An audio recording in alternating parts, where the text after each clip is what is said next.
Assalamualaikum warahmatullahi wabarakatuh. Perkenalkan, nama saya Yosef Mulyana. Saya dari Politeknik Manufaktur Bandung dengan program studi Teknologi Rekayasa Mekatronika. Dan kemudian di sini saya akan menjelaskan bersama rekan saya yang bernama Fadil Alif Muhammad dengan program studi yang sama yaitu Teknologi Rekayasa Mekatronika. Di sini kami akan menjelaskan mengenai Six Sigma. Pembahasan yang akan dibahas kali ini yaitu mengenai sejarah Six Sigma, deskripsi Six Sigma, tujuan, kelebihan, ataupun kekurangan Six Sigma. Mungkin dari tadi kita membahas Six Sigma ya. Six Sigma itu apa sih? Nah, menurut Manggala pada tahun 2005, Six Sigma ini adalah is a structure methodology to improve process. Jadi, metodologi yang terstruktur untuk memperbaiki proses. Nah, yang difokuskan pada usaha mengurangi variasi. Juga itu mengurangi kecacatan dengan menggunakan statistika dan problem solving tools. Jadi intinya Six Sigma ini kata kuncinya itu metodologi yang terstruktur untuk memperbaiki proses, mengurangi variasi, mengurangi kecacatan dengan menggunakan statistika dan tools problem solving gitu. Jika ditinjau dari segi waktu, dapat dikatakan bahwa Six Sigma merupakan hasil pengembangan dari quality improvement semenjak tahun 1940-an. Six Sigma dimulai oleh Motorola di era tahun 1980-an oleh salah seorang engineer bernama Bill Smith atas dukungan penuh dari CEO Bob Galvin. Hal ini dilatar belakangi oleh hilangnya market Motorola karena perbedaan kualitas dibandingkan dengan perusahaan Jepang. Pada tahun 1981, Motorola menghadapi tantangan tersebut dengan mengevaluasi kualitasnya hingga 5 kali dalam 5 tahun, namun tetap saja tidak berhasil. Kemudian, Motorola menggunakan statistical tools yang dipadukan dengan ilmu manajemen financial metrics, yaitu Return on Investment atau ROI, sebagai salah satu alat ukur matriks dari quality improvement process. Konsep ini kemudian dikembangkan oleh Dr. Michael Harry dan Richard Schroeder secara lebih mendalam, sehingga metode ini mendapat sambutan luas dari jajaran manajemen Motorola dan perusahaan-perusahaan lain. Perusahaan selain Motorola yang juga mengembangkan Six Sigma salah satunya yakni General Electric atau disingkat GE.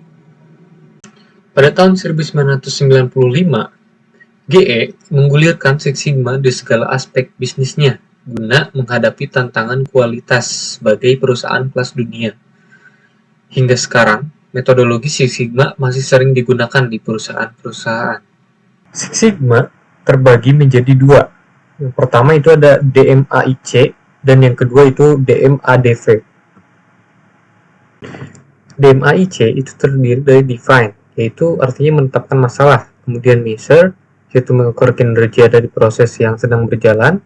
Selanjutnya analyze, yaitu analisa terhadap kelemahan yang ada pada proses.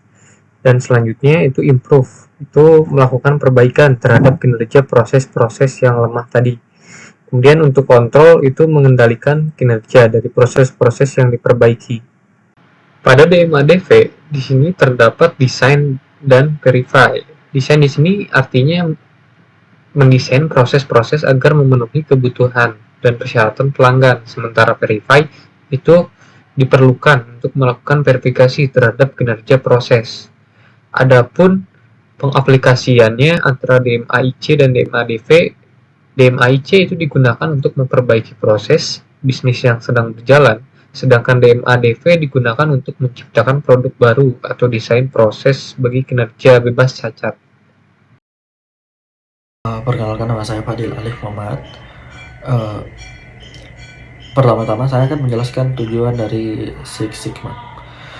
Metode Six Sigma diberlakukan untuk peningkatan proses produksi, atau lebih umumnya adalah untuk mencapai efisiensi dan optimalisasi proses produksi. Hal ini dilakukan agar 6 standar deviasi antara rata-rata dengan batas perincian terdekat tidak melebihi batas yang telah ditentukan. Metode Six Sigma juga berfokus pada proses pencegahan atau meminimalisasi cacat produk. Pencegahan cacat produk ini dilakukan dengan beberapa cara, yang juga merupakan tujuan dari penerapan metode Six Sigma. yaitu beberapa cara tersebut yaitu ada dua. Yang pertama, mengurangi variasi yang ada dalam proses dengan menggunakan teknik-teknik statistik yang sudah dikenal umum. Dan yang kedua, proses yang dilakukan harus memiliki kesalahan paling sedikit dari 3,4 per 1 juta peluang atau persentase keberhasilannya mencapai 99,9966%. Makin tinggi nilai Six Sigma, maka artinya variasi makin sedikit, sehingga kesalahan bisa ditekan. Dengan kata lain, metode Six Sigma dipakai sebagai tool dalam memecahkan masalah produksi, sehingga bisa dirumuskan terobosan dalam peningkatan produksi, mengurangi cacat produk, mengurangi biaya, mengurangi siklus produksi, meningkatkan pertumbuhan pangsa pasar, hingga retensi pelanggan. Kelebihan Six Sigma ada 4. Yang pertama, Six Sigma dapat diterapkan di bidang usaha apa saja, mulai dari rencana strategi sampai operasional. Yang kedua, Six Sigma sangat berpotensi dalam bidang jasa atau non-manufaktur. Ketiga, dengan Six Sigma dapat lebih memahami sistem dan dapat memonitor di mana letak kesalahannya. Dan yang terakhir, Six Sigma sifatnya tidak statis. Bila kebutuhan pelanggan berubah, kinerja Six Sigma juga akan berubah. Kekurangan dari Six Sigma ada 4 juga. Yang pertama, biaya pelatihan yang cukup besar. Kemudian yang kedua, perlunya ketekunan dalam menjalankan strategi berbisnis. Ketiga, dalam perencanaannya perlu waktu yang cukup. Dan keempat, perlu orang-orang yang memang terlatih dan memiliki pengetahuan tinggi, karena tuntutan untuk terus mengurangi produk cacat.